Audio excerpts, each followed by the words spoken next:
Fuck yes, welcome to the Hardesty. Bryan Dressel with me as always. Jonathan Hardesty. I'm here. Chewie Darsow. Hi. Emily Blake's not here, but Sam Garrison is. Hello. Hi everybody. I said that as fast as I could. Special guest this week, we have Antonio Lopez. Oh, hello. Hi, Antonio. Hi. Really quick, do you have anything you'd like to plug or say, go check this thing out or anything like that before we move into where have you been doing? Well, I'm going to kind of combo that because I'm going to say go check out my company, Shout Factory, which if you've never heard of them, you should have because we do all sorts of amazing cult and classic movies and TV shows ranging from like classic sitcoms like Mr. Ed to cult horror from the 70s, 80s, a lot of John Carpenter. So check us out. We got all sorts of great stuff. Like you review them, or what do you do? No, we're a manufacturer, distributor, production company. Okay. So we put them out in like collector's editions, do tons of special features and interviews, all sorts of good stuff. I was just about to say, I'm sure if you're a fan of pulp culture, you've heard of Shout Factory, but then I was proven wrong. Sorry, I'm not one of those people that pay attention to distributors. See, we use these magical things called discs that go in machines. Yeah. What? I know. Are they dived? They are. And blurry. They are one of the things that we look at in our kids' nursery and go, he's going to start pulling all those out and throwing them around. Yeah, I can But attest to we that. have no place to put them. Well, when net neutrality is gone, you'll be happy to have these discs because Yeah. your streaming services will be throttled. Yeah. So I should buy Black Panther on Blu-ray and not just digitally. Thanks, Antonio. You're welcome. Even though I had nothing to do with that movie. The more you know. Literally just told him we can buy it digitally for cheaper yesterday. But I want to buy it on disc. Okay, sure, yeah. I'm helping Antonio. I know you didn't work on it, but I'm helping Antonio. Yes. Tell that to our baby. I will. It'll mean nothing to him, but I Physical will. media forever. Exactly. Actually, physical media for home entertainment is going to be incredibly valuable to you as a parent. I know because I make special features on children's discs. I've been looking for the Disney movies at thrift stores on DVD, but apparently people don't get rid of them. No. You don't get rid of those. No, you get rid of the old VHSs though. Which yeah. I Just can shut buy. those. We have a VHS player. We do, or a VCR as they're normally called. Okay, you can school me on that. I got to get my wins where I can. Uh-huh. All right, we'll do a quick where have you been doing. I will go first. I watched Neighbors 2. Everyone's most anticipated sequel to the very well received Neighbors. I watched it while cooking dinner because I needed something on in the background, and I figured that was the best way to watch it. It was fine. Like, it wasn't as bad as I thought it would be. Cards on the table, I did watch half of it in theaters, and then I had somebody threaten to fight me when they wouldn't stop playing music on their phone, and I said, well, fuck this, I'm leaving. He And was a drunk bro wearing a mud hat and camo vest in a Burbank movie theater. Yeah, it was real weird, and he got real mad at me, and I went and got to the security, and they're just like, yeah, we're not going to do anything. And I'm like, all right, then I'm just going to leave. Give me my money back, and I'm out of here. So it took me now till yesterday to finally watch the rest of Neighbors 2. And it's fine. Oh, that's sad. Yeah, right? It's so sad that you waited that long with that story to be like, it's fine. Yeah, it was okay. I like Seth Rogen and Zac Efron together. Like I would totally watch them make out, and that's entirely what I mean when I say I like them together. You ship them. Oh, Ryan, I was completely right. When we were talking about how it's trying to be female empowering but kind of misses the mark. Oh. Here is the list of people who wrote Neighbors 2. Andrew, Brandon, Nicholas, Evan, Seth. Yeah, They're all about that female empowerment. Yeah, trying to write a thing about female sorority. Oof. So if it misses the mark. I thought you could only get white bread in grocery stores. Yeah, it was. There are some really good jokes in there, and there's some really funny moments, and the chemistry of the cast is undeniably good. But it just the magic wasn't there. After the first one was surprisingly good, this one was surprisingly mediocre, and I hear they're not doing a third one, which is fine. The first one they wrote about a fraternity makes more sense. Yeah, they get that. Yeah. Those frat boys definitely get that frat story. Yeah. And the other Frat one, life. Yeah, the other one just had better characters. It had everything better. So if you haven't seen it, don't bother. But if you really, really want to see it, still don't bother. That's it for me though. Get it on that Blu-ray. I have been diligently chipping away at our child's room. I filed our filing cabinet, which was oddly satisfying because it's no longer just a giant eyesore. And while I was doing that, I've been rewatching How I Met Your Mother. And my rage about how Barney and Robin get divorced and Robin and Ted end up together is still strong. It is such a cheat. It's like so disappointing for a show that we all got so invested in all the characters, even though a lot of them have shitty qualities, especially Barney, and he got his happy ending, and then you changed it, and then... It was just so, like, I understand sometimes when a writer and a creator have an idea at the very beginning of a show, and then, what was it, 10 years later? 8? I don't remember. 9? 9 years later, I'm sorry, but what you wrote took you in a different direction. You shouldn't try to retcon that in the last season to still get the same ending you wanted at the beginning of the show. It's just such an example of... You created something great, it grew beyond your original intentions, and you need to be able to handle that. Yeah, let your wisdom from all those years Yeah. dictate how the story goes. Like, They already shot the kids going, oh, you love Robin. They shot it 9 years ago. Yeah, They just had it. get them back and put a lot of young makeup and skin smoother on them and reshoot it. they should have shot different options. If they even had inkling that things might change. It's just so, like, because, yeah, you finish that show, and the idea of Ted getting together with Robin after he got to knock up the other woman a couple times is just insulting. It really is. Yeah, He's it is. destined to be this one woman, but first he needed an incubator beforehand. It's just like, fuck you. So Ted with like Handmaid's Tale is what you're saying? Kind of. Sam, what about you? It's the message at the end of that show. It's so frustrating. It is, yeah. We're not disagreeing with you. I kind of stole the incubator thing from my friend Elizabeth, who's been on this before. She made that line after the show finished, so Credit to where give her credit's due. Yeah. All right, Sam, what about you? I saw Deadpool 2. I am not going to say more than... Well, I'm going to say one more thing. It's fucking awesome. I think I liked it even better than the first, and I liked the first quite a lot. So go see it. Don't read anything about it beforehand, because it's just one surprise after another. I look forward to watching it tomorrow afternoon. I really look forward to finding out who the real villain is. We will find out together. It's the people who made the trailers. John, what about you? So I watched a little movie on Netflix called Little Evil. I love that movie. Yeah, it was really fun. I'd only seen the Netflix trailer over and over again because Netflix does that. They know I like horror movies and I like comedies with horror in them. So they're like, you might like this. And had my brother Sam with me, and we were like, let's watch it. And it was fun. It was funny, and I wasn't really expecting that, actually. It's Adam Scott, right? Adam Scott, yes. And His deadpan delivery on, like, his straight man is really funny in this. Adam Scott's And it's the always- guys that directed Tucker and Dale. Oh, that's cool. Because the trailer doesn't look like it's going to be anything. And then I saw who made it, and I was like, oh, no, I have to give this a chance. And it's See, like, I missed that, so that's good to know. That makes a lot of sense now. yeah, it's like way better than you expect it to be. I'll have to check it out. Yeah. Last but not least. Yes. Sorry, I thought you were going to say my name. Hello, Mr. Weatherman.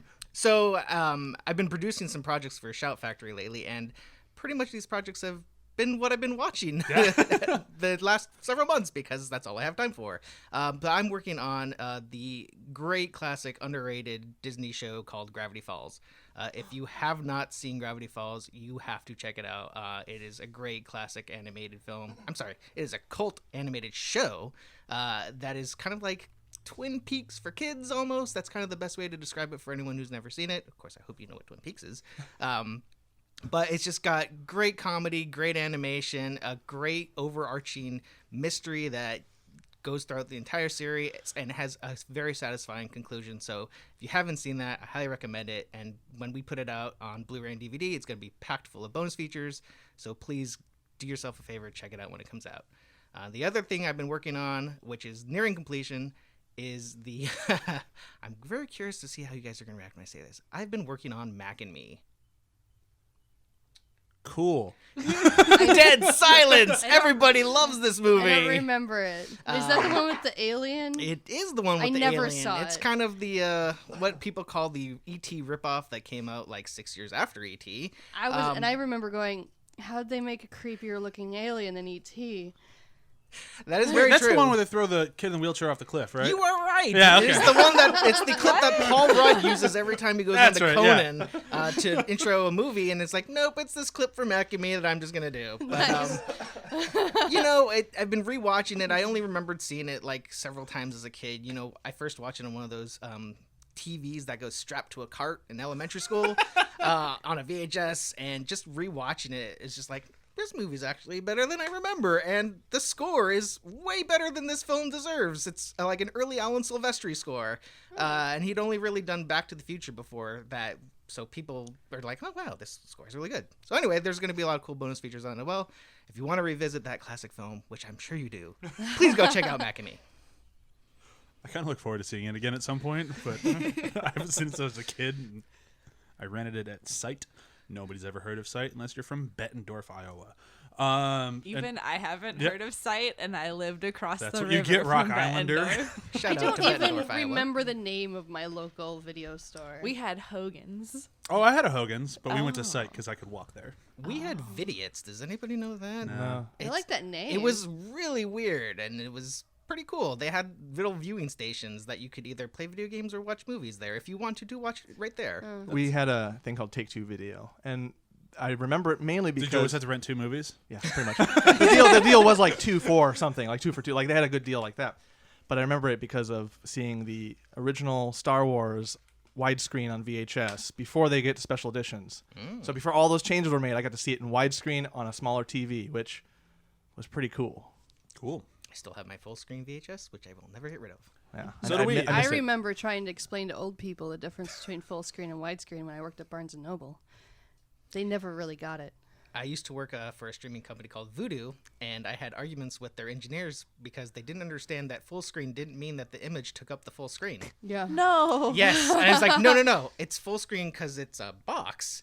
Widescreen means it's wide, but it takes up the entire screen, so it's full. Oh, boy. Well, technically, they're not wrong. Well, If you just zoom in a little bit. And it's a terrible image then. Oof. What do they think pan and scan is then? I don't think they know what pan and scan is. Nobody should know what pan and scan is, and we should all forget it was ever part of our existence. It What was part of their existence? Exactly. Fuck pan and scan. I'm taking a bold stance on this one. I think you'll find Right? we all agree with you. Welcome to the Fuck Pan and Scan podcast. Where we spent an hour and a half dissing pan and scan.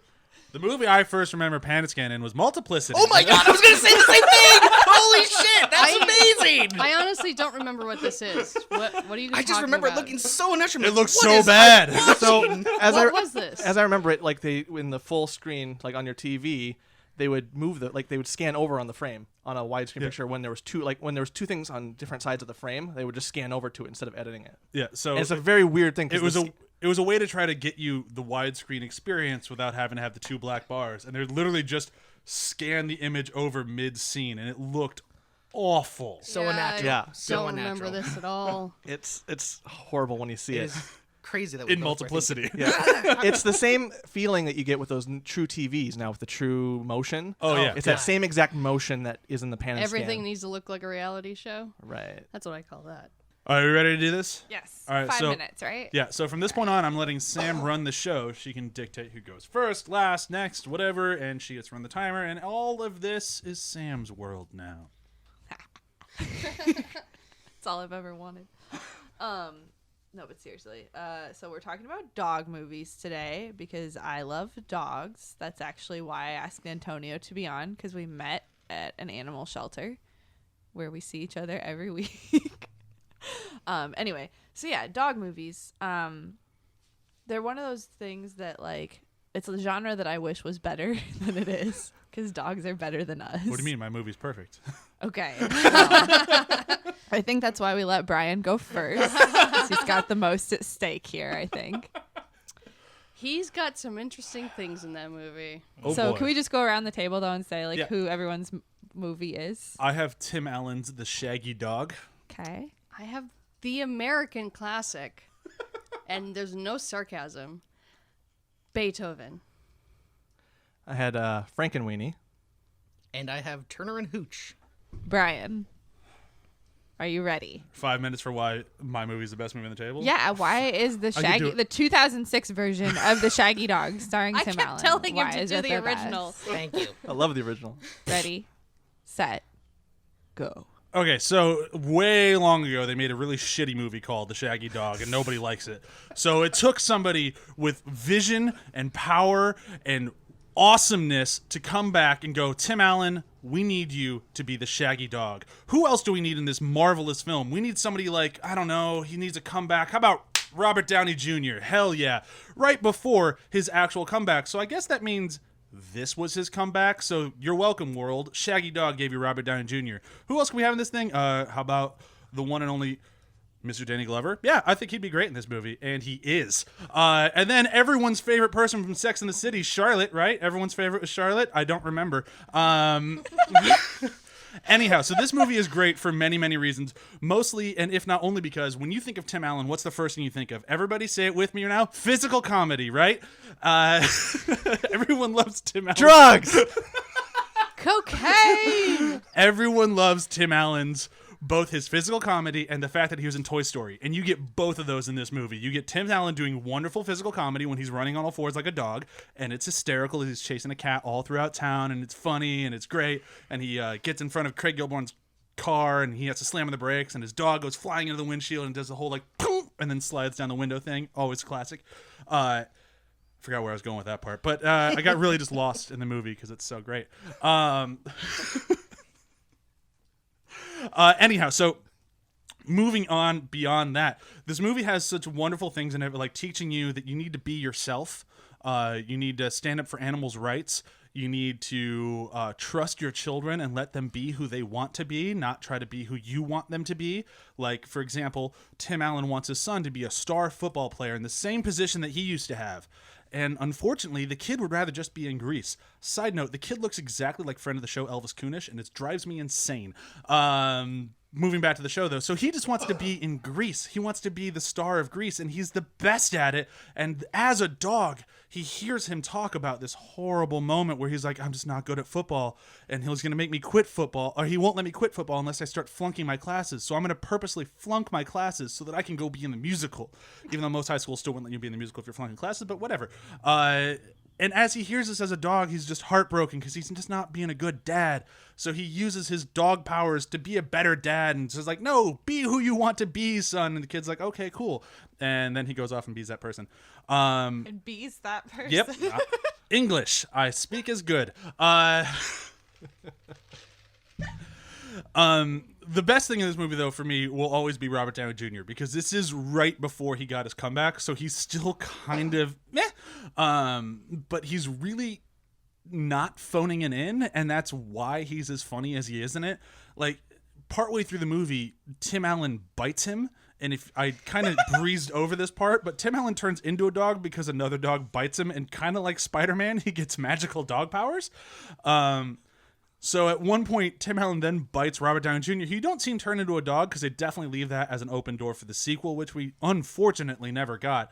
But in this one, like, so you have Robert Downey Jr. trying to do these like really important court sequences, and he keeps just kind of like growling, and then Tim Allen gets him to go fetch, and it's just like if Tim Allen's physical comedy wasn't enough, you got Robert Downey Jr.'s, which is also fantastic.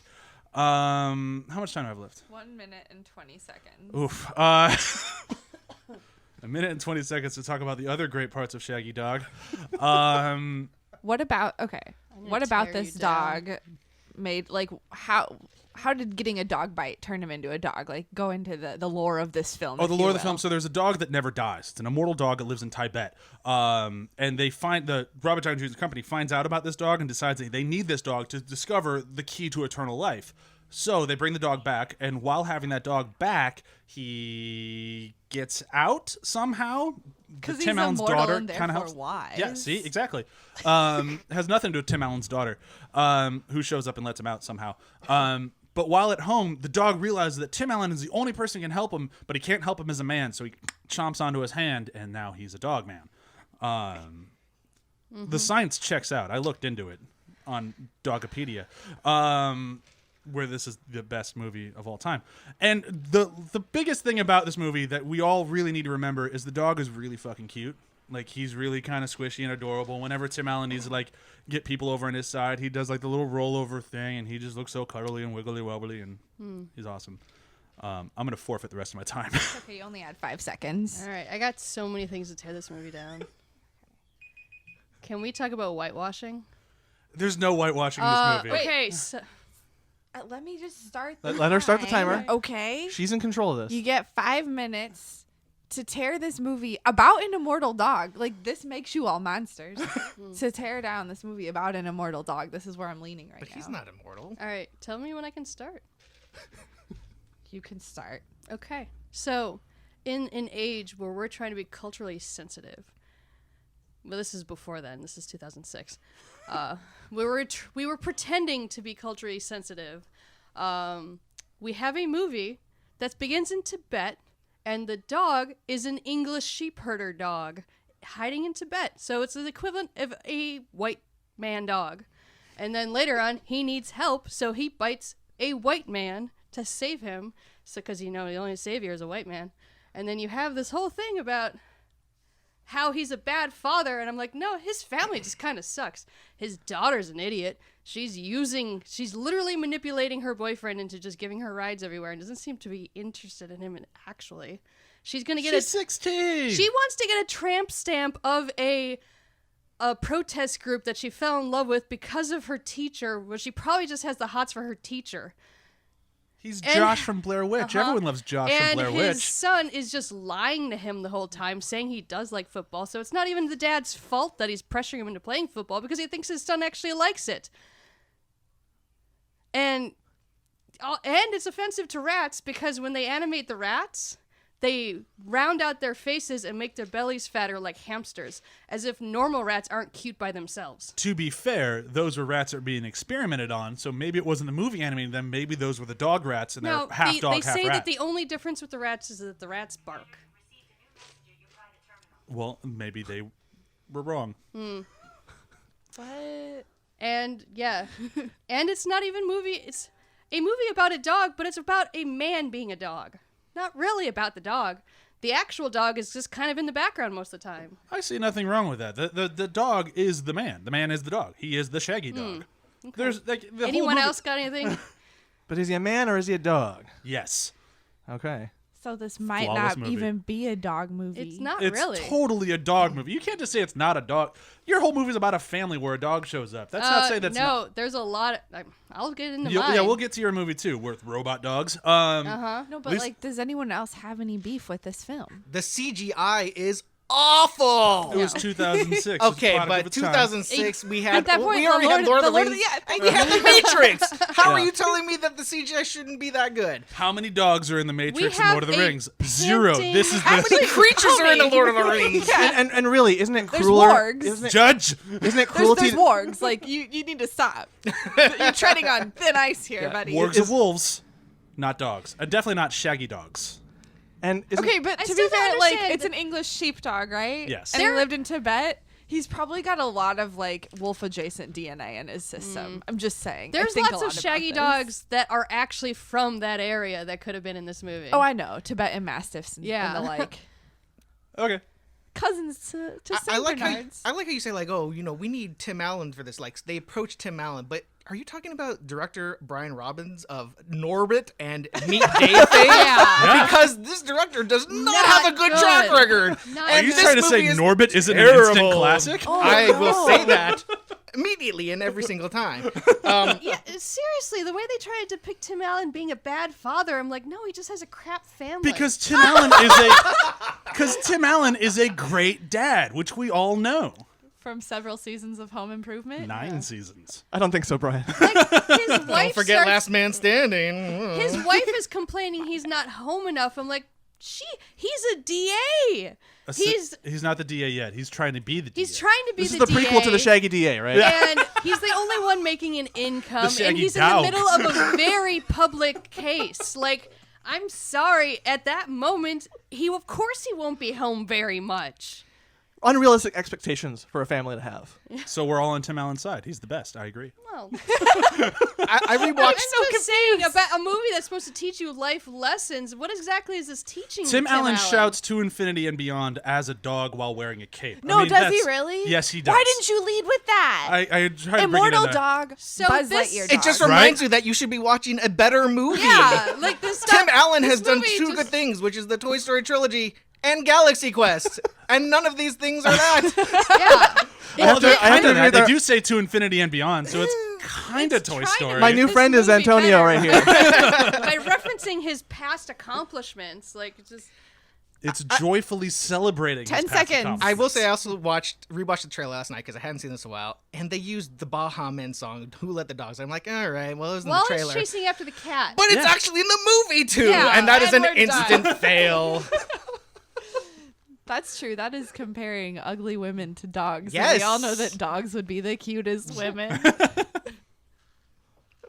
Anyway. So is it 5 minutes for all of us to rebuff this? Oh, okay. Yeah. I thought it was per. It's like, okay, I'll wait. Right No, that'd be a long episode. Oh, well, that's what I didn't know. I was just, Brian's just okay. swearing as he's editing it, like, damn it, I need to streamline this. Yeah, I would never do that. All right, Brian. Who goes next? Antonio just fist bumped. I'll let Antonio go. Oh no, I was pointing that way. No, I, I just saw that fist bump in the corner of my mind. All right, all right, Antonio. I will do my best here. I don't know what's going on here. Turner and Hooch. Ready? Wait till you hear my complaint about the rest of these movies. Okay. Kind of Oh, want there to be a no. movie called Turner and Cooch. Whoa. That's the Is that porn the porn parody. I'm sure there already Let's is one. do it. It's the sequel. I'm looking it up while he does his defense. Oh my gosh! So All right. we've instantly gone to bestiality. Okay. Didn't want it.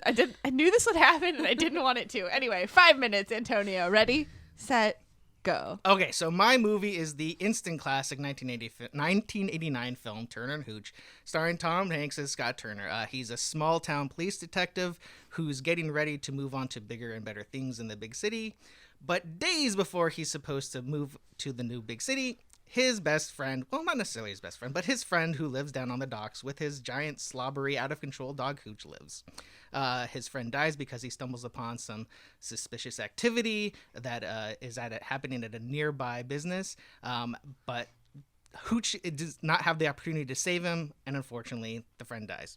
The next day, Tom Hanks is investigating this crime, and he's the only one who thinks that there's any value to Hooch. Everyone else just wants to get rid of Hooch, but he believes that Hooch could be a material witness in solving this crime. So you already have something amazing, like, holy crap, a dog is going to solve a crime because they value that this dog could actually have something interesting to do. This movie is fantastic because it actually gives something that a lot of dog movies don't do. It gives this dog an emotional and character arc that you do not see in a lot of films. I mean, this dog wears its emotions on its face. You can see it in its eyes, and this is all non-CGI, by the way. It's sad, it's angry, it has shame, it gets happy, and like it proves valuable to Tom Hanks's character. And like, yeah, this dog can help solve crimes. And we see throughout the movie that Tom Hanks is this very fastidious and like neat freak and needs to have everything under control and in order, and Hooch is the complete opposite, wild, crazy dog. And Tom Hanks learns through Hooch that, like, okay, I need to kind of let things go, and kind of also, this is the dog that I need to work with. I can't expect the dog to work with me, which is another amazing thing because it validates the facts that dogs have emotions, and you can't just dismiss a dog with emotions. How much time do I have? You have 3 minutes. Oh, wow. Okay. This also is like one of the first few films that showcase the fact that Tom Hanks can be a dramatic actor. He had just done a bunch of comedies in the 80s, like, Money Pit and Volunteers and the classic Big. But this is the first one that really be like, okay, he's got some good dramatic chops as well. You get a few more of these comedy drama mixes after this with like League of Their Own and Sleep in Seattle before he goes like full drama and like Philadelphia and Forrest Gump. So this is like one of these great bridge movies that shows like, hey, Tom Hanks, you're a really good actor. We're going to put you in more things. So this movie also contributed to Toy Story. Yes. There's the bridge. Take it to the bridge.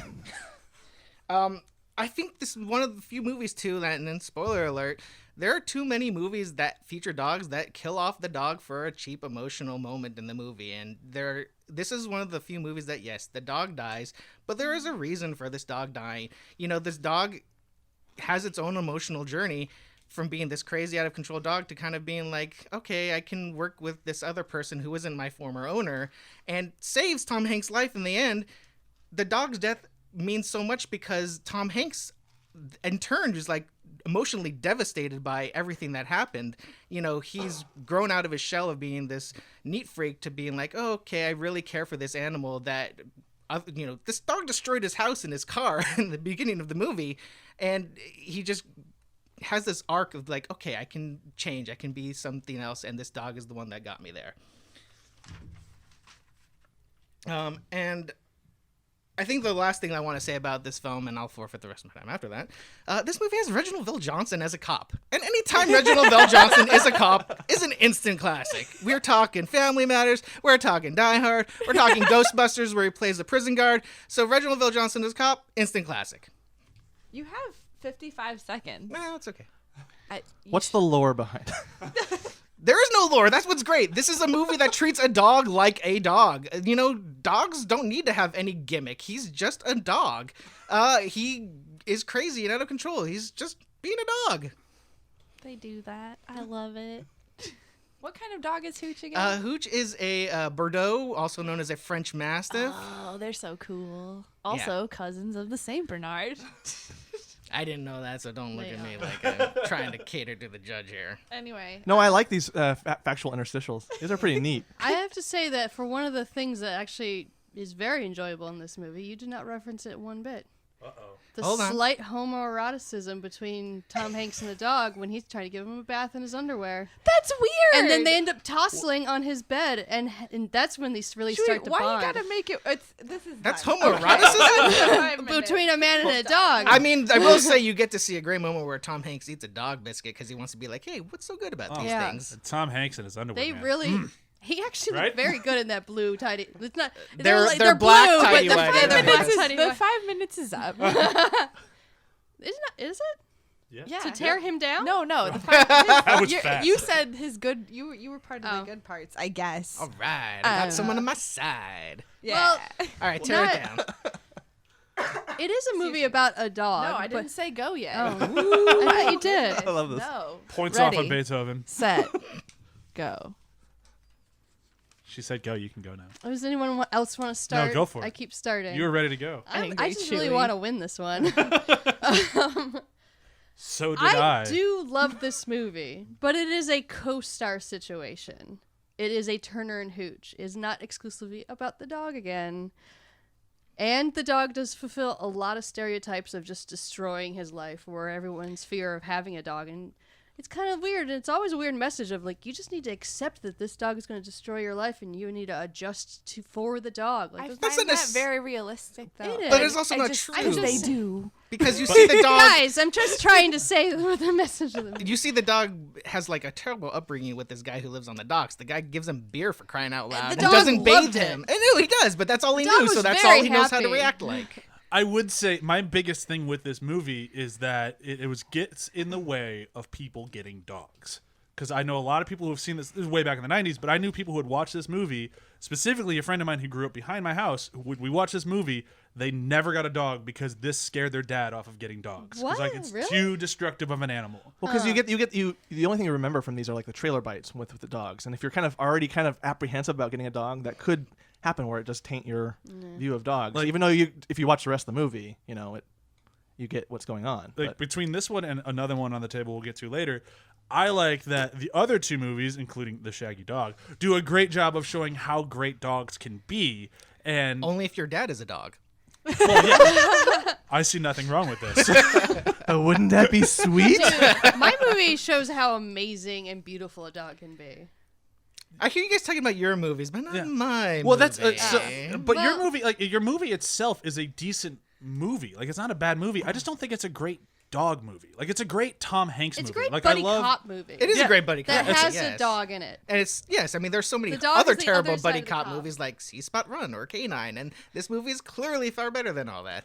Yeah, but like it's just because it's a decent like kind of mystery movie, but like the mystery of the movie is like making Tom Hanks figure out how the only witness of a crime was a dog and how to get him to make him help him solve the crime.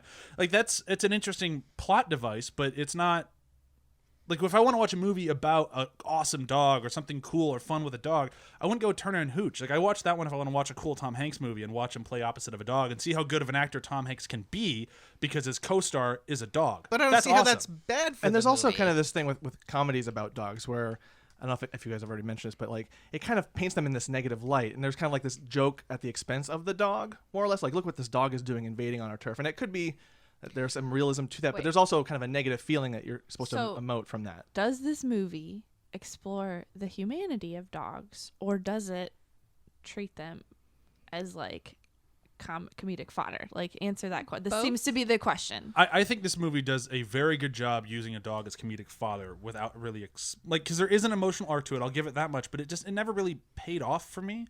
It, like the reason that I watched Turner Hooch is for the funny parts of the dog acting out and like, oh look, the Yeah. dog locked him out of his apartment. How funny!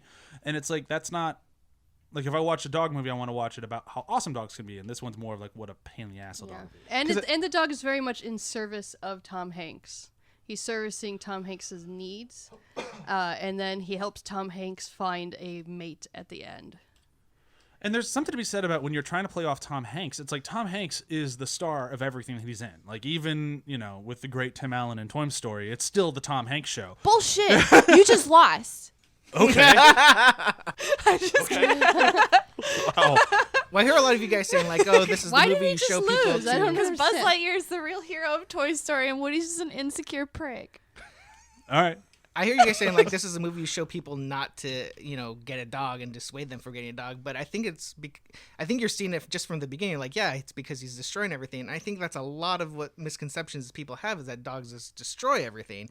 And this movie shows you like, well, no, that's not true. A dog just needs to know, it doesn't have to just be that kind of an animal.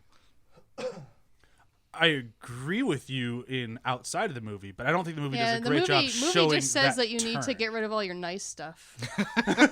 Just accept you need to get rid of your nice things. Or Especially at the end when he gets 4 or 5 new hooches, and they're just running Wait, everywhere. there's puppies? There are puppies because before he died, he has He got to babies. have sex. Yes. The dog got to have sex before he died. There's a It's very baby hooch at important. the very end of the movie. Yeah. Also, I'm sorry that I yelled at you, Brian. But okay. Buzz Lightyear is a very sensitive topic for me, and it's why I hate Toy Story 3. That was a surprisingly quick reaction too. I was Yep. taken aback. Well, I've already lost, so. No, I joke. You declared I just meant it. you lost this argument, not the battle. It's As okay. the judge, no. the I- Shaggy Dog is still in the running because it might have given us both Toy Story and Iron Man. You know? It definitely gave us Iron Man. Toy Story existed in the early 90s. Who's going next? Okay. Didn't give us Toy Story, but it's part of it. Who? Yeah, Antonio. Pick who's next. I'm gonna go with Beethoven. Beethoven. right. Beethoven. Oh, if you say it one more time, it summons the Saint Beethoven. Bernard. Damn it.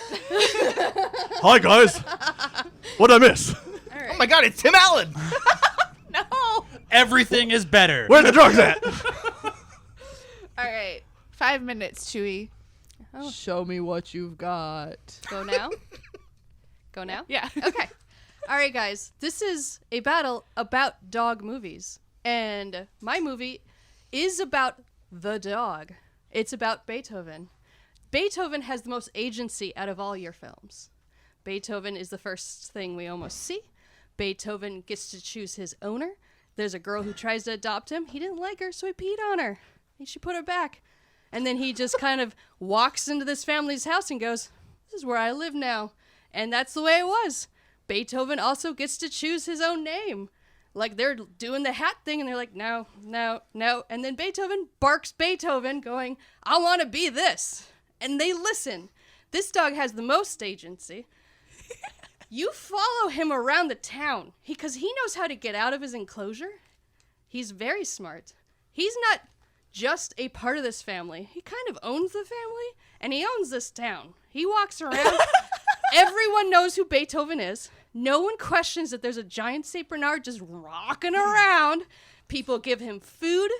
He just goes up to the window and they're like, oh, don't worry, I'll bring you the donut right now, Beethoven. Sorry for making you wait. And then Beethoven brings that food to his own little buddy in the alley who he's hanging out with. He knows how to take care of his buds. Beethoven, like, seriously, this is a movie about the dog the entire time. And then he helps bring down some, like, just comedically cartoony, over-the-top villains. Because the villain of this movie is a local vet who, for some reason, is contracted by the government to test out new ammunition to find out how much they explode heads. He wants to explode dog heads, I guess. What? And then he has You just lost.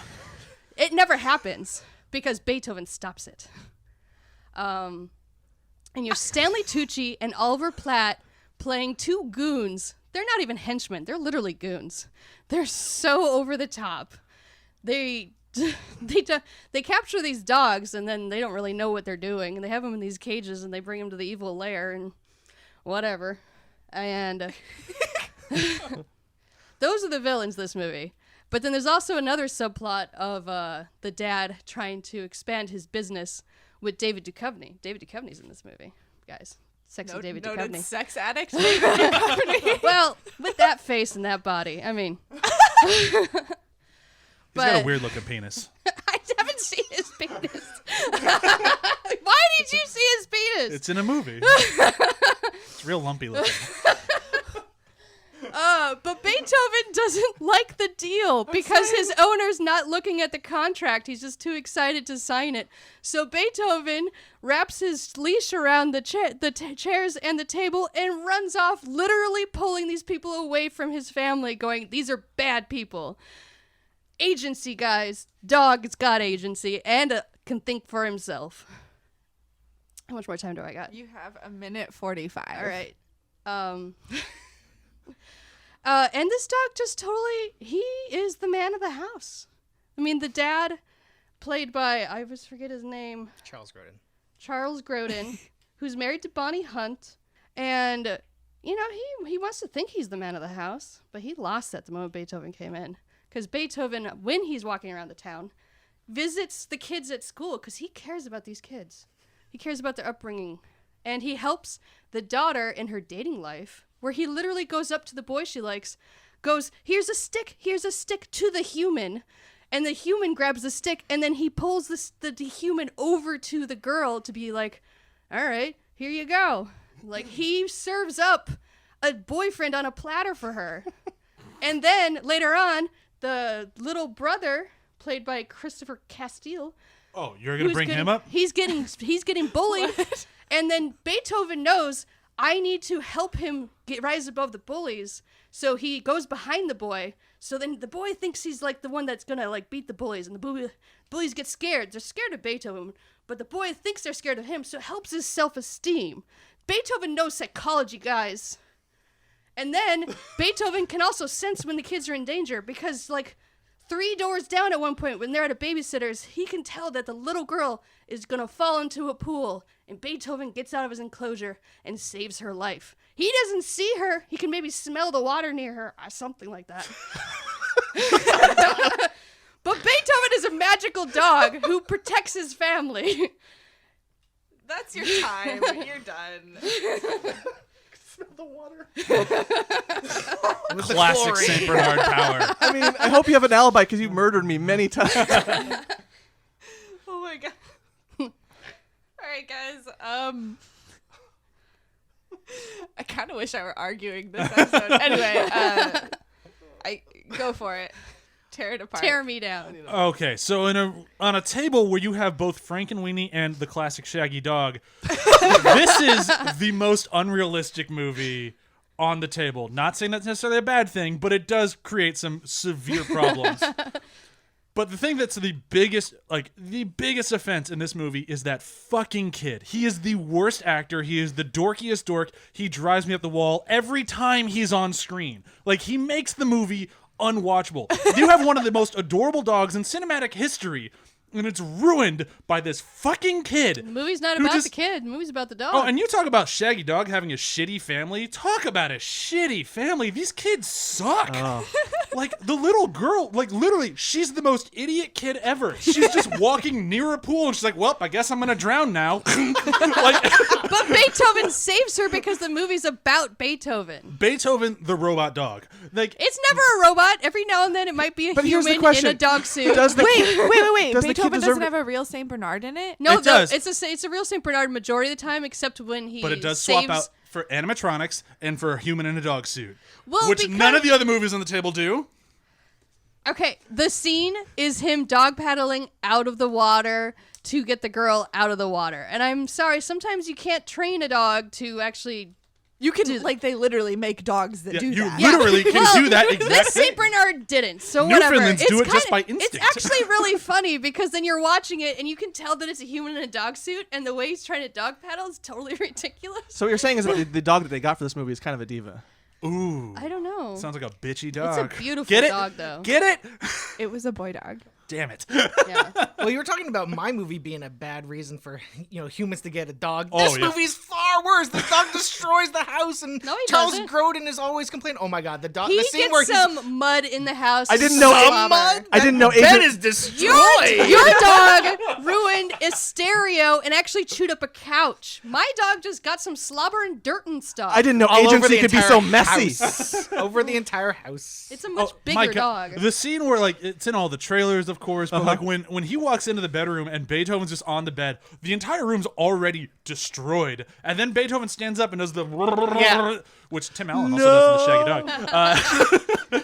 But like, But that's CG'd in your movie, the water coming off of him. oh yeah, no, I'll give you, it's real, but it's also just like, what the fuck? Like, we'll talk about a bad dog owner. Like, he doesn't know what he's doing, and like that's the one thing I can say about the rest of the movies on the table. The rest of the movies on the table, the people are good dog owners. Your movie is completely like. Beethoven doesn't need an owner.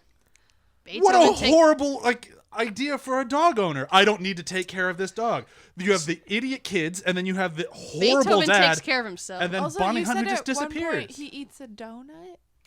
He gets, I don't know, it's like a bear claw or something. He Yeah, goes people just give him junk food he all goes the to time. the local I'm just bakery saying, and he most stands Saint outside Bernards the. have grain sensitivities. It's part of the Oh. breed. Technically, he This brings dog's got that the shits all the It was time. the human in the dog suit when they ate it. So it's Technically, Or you the don't animatronic actually dog. see Beethoven eat that bear claw. He brings the bear claw to his buddy in the alley, the Russell Terrier, and he eats the bear speaking of that Russell Terrier, So he this poisons movie his has legit animal cruelty when Stanley Tucci picks that Russell Terrier Oh, up by yeah. his scruff. I'm watching him like, this is not okay. They're hurting this dog for the But movie. they No, beat do up they the really? humans. The humans die. Yeah, not the No, they actors. don't. Well, not the actors. The actors who picked Oh. the poor Just dog so up by the little. scruff of the neck still happen. And again, to the other point in this movie where you say it's the main crux of the storyline is animal cruelty, where they're testing out ammunition on dog heads, and you say they didn't happen. Where the fuck did all the other dogs that got kidnapped with Beethoven go? Because they're gone. Well, you But don't they need to see test it that. out on a Saint Bernard head because their skull's more close to humans. Like, this movie is fucked They up. do have really thick noggins. This movie also spawned a horrible direct-to-video franchise of 7 films. Name one good franchise that has multiple direct-to-video films. Airbud. And nobody picked Airbud. I was so But close. the, Well, we didn't actually- we didn't want this to be easy. yes, so the movies that I don't came wanna out slam of this dunk. movie weren't great, but you know what they did? They helped the economy. To help the economy. They created this movie created They've jobs. also made it impossible for me to walk down the street without people going, Beethoven! So your movie inconvenienced the judge. It's true. Whatever. She's really perturbed right now about that movie's My influence. movie has lasting childhood memories attached to it for an entire generation And heaps of dead dogs. that are not on screen. Your movie is so They're bad. only implied. Where's the gavel? I need to write. I left it at home. We always do. You keep forgetting it. Yeah. I left it by the door for you. I forgot it. Either way, Time's actually- up. Time's up. Is it? Time's up.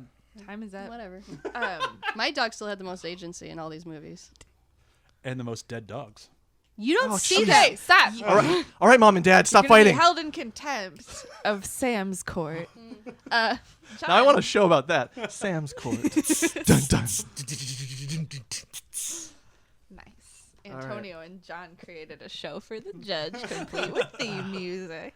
I'm still recovering. Give me 1 second. Okay, you let me know when you're Wasn't there ready. like a puppy court on Animal Planet or something There like that? was. Or a dog court, something like No. that?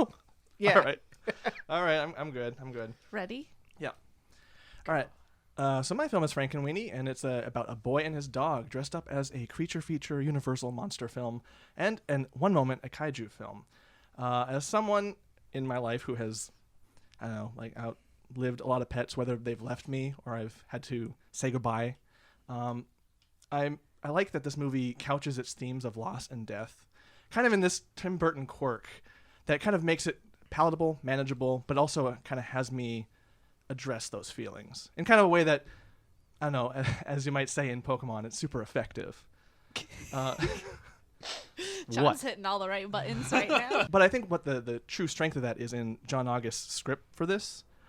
It balances out this Tim Burton quirk that, I don't know, me personally, I've been getting tired of. Like, the modern Tim Burton movies feel like parodies of Tim Burton movies. They kind of start to fold in on themselves. And I think with this script, it kind of counteracts that in a way. And I think the two scenes for me in particular that kind of showcase this is the scene right after Sparky gets it and the parents are tucking him in and kind of consoling him. And he's like, well, Sparky is in your heart and he'll always be there. And I've had this feeling before, and I never realized I could tear up a little bit, but he was like, I don't want him in my heart.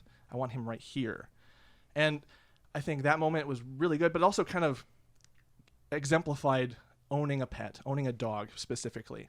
And it made me think of, there's another scene later too where Sparky realizes, or kind of comes to grips with him being resurrected from the dead, and he kind of falls asleep on his gravestone. And there's this shot just as it backs out, thunder, lightning, he's kind of sad, like somber on his gravestone. And it was a very striking image, and it took me to the scene in Futurama with Fry's dog. Like, there's that, they kind of curl up in that same way. And it's, I don't tear up very much these days for things, but that really hit me. And those two moments really kind of exemplify that this movie puts a lot of focus on what dog ownership means, what it means to own a pet, kind of folding those things together. And I don't know, I'm a cat person, and you know, it's different. Like with dogs, it's ride or die like this, but with my cats, it's kind of like, you know, I'm going to miss these Peter Bailishes. That's fine, whatever. But I get the bond, and this movie did it in kind of an interesting way. It kind of like a spoonful of sugar helps the medicine go down sort of way. Couching it in a monster movie, I was like, I get it. Like, you would go to any cost to bring the dog back. Obviously, you have to get over it. You have to move on, and moving on sucks. But this kind of plays out if you don't move on, and kind of that lesson. And I really thought that exemplified in a really good way what this is all about.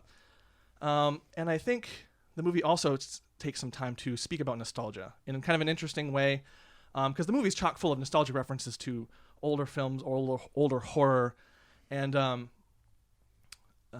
but it uses it in a way to kind of indict Victor. Because, I mean, what he's doing is not right. He's trying to forcefully bring back the past, and even though he does miss his dog a lot, he's going against what is supposed to be and bringing the dog back to life. And it's at the same time, I agree with, like, I'm with Victor the whole way. Like, so what? So what if science is not like, so what if this science can also bring things back to life? Let's do it. I miss my dog. And I find myself agreeing until the very, like, I find myself on that journey with him because of Sparky. And I think that's kind of the biggest strength, is Sparky himself is a presence in this movie. Everything kind of reflects him in some weird way, and the way he interacts with the town, he goes out and about, and everyone kind of reacts to him. Everything kind of feels like it's a reflection of him in terms of its quirk and its weirdness, and all kind of bundled in this cute little ball of bouncy flesh. I want to give a shout out to, just kind of as we wrap this up, that Catherine O'Hara did a really good job with her voice work. She plays a couple different roles, and I never remember it until I see the credits, but her gym teacher was hilarious. And she plays the weird girl with the creepy cat. And that's a very accurate cat. Like, I'm a cat owner. That's what they are. They're villains. They're little bat villains. And, like, yeah, if my cats did happen, that would happen to them, too. But I think her voice work is great. And Martin Short was also in this as the dad. His voice work was good. kind of in that, like, I know that voice from somewhere, but where? They got Martin Landau to be the character of Mr. R. I'm not going to try to pronounce that name because it's hard to say, but his speech about how he wants to teach kids science by tearing their heads open and getting inside their brains was just humorous gold. And I think all that... And that's it. Oh, yep. All right. 5 minutes. I thought I wouldn't beat the time. I thought I'd beat the time. God, you killed it. Ready? Well, I didn't kill the dog. No. I would never. It's another dead dog movie. Oh. All right. Ready, set, go. For a review about a movie about a dog on a Battle of the Dogs, you talked about the dog for maybe a minute of your 5 minutes. Probably less. You mostly talked about everything else in the movie. But that's kind of what the whole, like, for me, the point of the dog movie is what it is like to It's own a about dog. the human. No, it's the relationship. I think this dogs. is a dog battle. This is not about the humans. It's everyone's relationship to the dog. The dog is the important part. Do dogs exist for humans? I would say we exist for them. And this movie kind of How? like the dog teaches him to move on. What does he teach him? To The move dog on. But teaches. does he learn to move on? It's, Like, I get that he that's, keeps the dog at the end. Like the theme of the movie is not moving on. Like it's the theme of the movie is just love in general. Like because he doesn't move on. Nobody. Moves I think on. No. I think he gets to keep the dog as a reward, but he does at the The end dog's a surrender the reward. dog. Does this dog have agency of himself? Yeah, I think so. How? He has You said he went about town. Tell me how he went about town. How did he relate to the entire universe of this movie? I think he shapes the design, the That's theme. that's not. How did he go about town? Tell me how the dog acted. He wasn't Tell a drug. me about He the wasn't a dog's donut life. pusher. He didn't push donuts on dogs with weak That's stomachs. my movie. I'm talking about your movie. Tell Yeah. me. What do you want to know? You said he went about town and had a lot of character. Tell me his character. Well, I mean, What did he do? Well- Like, what does Frankenweenie's day look like? he goes out about the town. He Sparky. he plays. Tell me about Sparky. Plays with the neighbor dog. Goes out and kind of bothers the mayor and electrocutes the neighbor dog. and Real cool dog. So we've got one dog poisoning another dog, one dog electrocuting another dog. well, it gave her cool hair swirls. I mean, my thing with your movie though is like it's a better it's more of a celebration of Tim Burton than it is, or like Tim Burton and like Universal monster films than it is really a celebration of dogs. Like your movie, like the two moments that you specifically brought out as not Tim Burton-y, I thought were two of the most Tim Burton-y moments in the world. Like in the whole movie, like he's such a sap. He's always been a sap. Like that's like he just kind of masks his being a sap like a goth. Like he wears his heart on his sleeve. Like I'm real tough, and it's like no, you're not. You're a squishy little guy.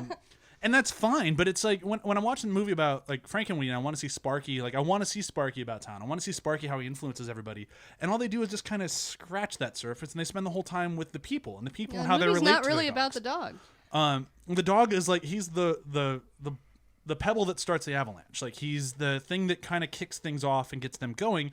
But then they kind of leave him behind, and they spend the rest of the time with the people and the kids who trying to steal his experiment, and the Igor character or whatever they call him in this one, and they think they call him from the original Frankenstein in this one. But they pull in these like wonderful.